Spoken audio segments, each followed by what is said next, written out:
Alright, well, who's up for a bit of a look through this random show box of figures that I've kind of appeared to have managed to get together? I've been hanging out for a couple of years now and decided I would show them off one by one. Because he didn't really give you a chance to answer then, did it? So first up is King Kong. Dun dun dun! This is the one I got from, I think, TK Maxx it was, and he came with a big fish that you can make him punch. Or you can make him punch his own belly, or punch his own head. Yeah, all the things that gorillas do, even as a sort of grab and pull out of your bum and throwing it at people in the audience. So these are really cool figures. I do like them. I do have a few now. I've managed to find a few over the years, so I wouldn't mind getting the playset. I did say it years ago, but it was in a very inconvenient place, and I didn't have transport or an arm to carry it with, so I didn't get it. And here's one of them like skateboardy figures, pretty well articulated actually. Has magnets on the bottom there, and you can stick them on a skateboard. But I kind of personally use him as me Peter Parker. So here is me Peter Parker. And he goes with, this was originally the lovely Debbie McGee's, but he's somewhat been adopted into my collection. And it was the very first Spider-Man movie, multi-posable Spider-Man. And it actually still holds well today as like a top figure. Mainly because they don't make figures, apart from obviously the new Marvel Legends and stuff, but even them I don't think are as articulate as this guy. And like, you know, they don't necessarily make general figures of this quality anymore. I think this was like 99 or 2000 when this came out, so it's just a really nice Spider-Man. So there you go, put him next to him. And I even have the amazing man, spidery man, wrestling, Randy Macho Man Savage person. So he is there. This one's a really cool figure, but like obviously because of the material they've made him of, I kind of just have left him in this mode because I don't think he'll survive the transformation process many more times, which is a damn shame, but a really nice figure to have.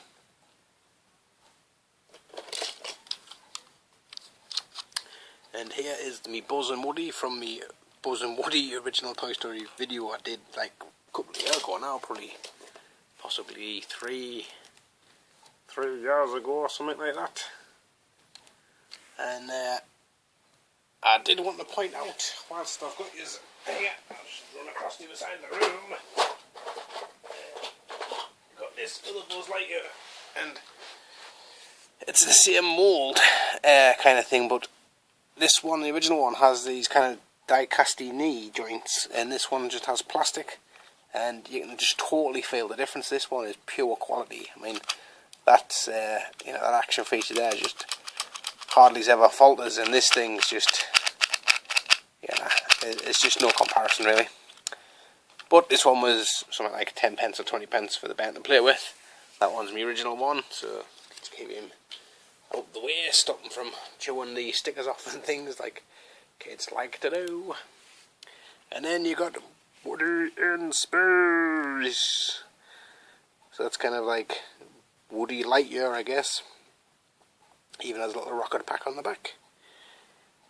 That was a nice little eBay find, and came with this other Woody, who's got an even bigger rocket pack. Kind of almost looks very much like the Rocketeer. Kind of thing going on there, so he's like, and then you've got the lovely, and for some strange reason has Batman stuck on our front, the lovely Elizabeth Hurley from Austin Powers. My God, Vanessa's got a smashing body. I bet she shines like a minx. Oh, behave.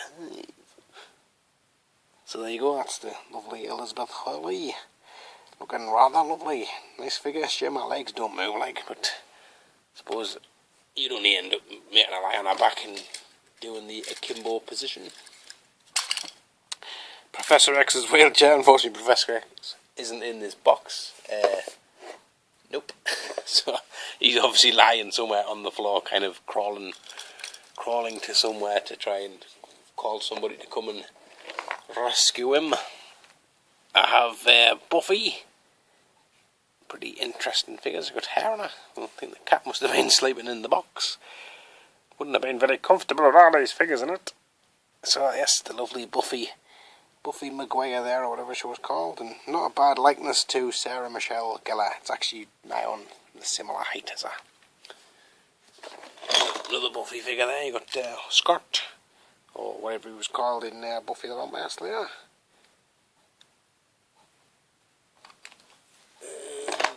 Here is Lara Croft, who's far too tall for this camera angle.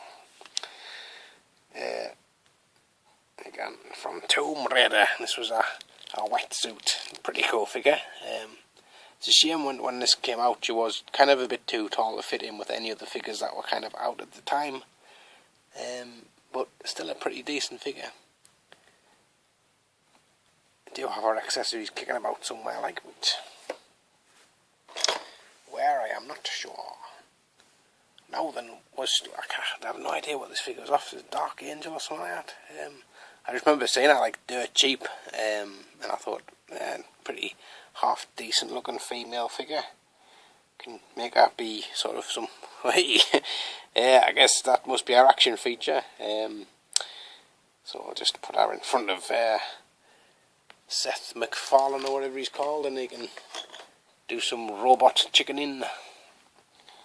And here we have Claire Redfield, I believe her name is, from Resident Evil. She came with like loads of guns. I remember, like, that was when I got her, I was just like, wow, like I've never known a figure come with so many weapons. Knives, guns, sniper rifles, blooming pistols, and all sorts. And a couple of naked figures. So if you're kind of against nudity, look away now. Here's one of the sort of adult superstars. I don't have a clue who she is.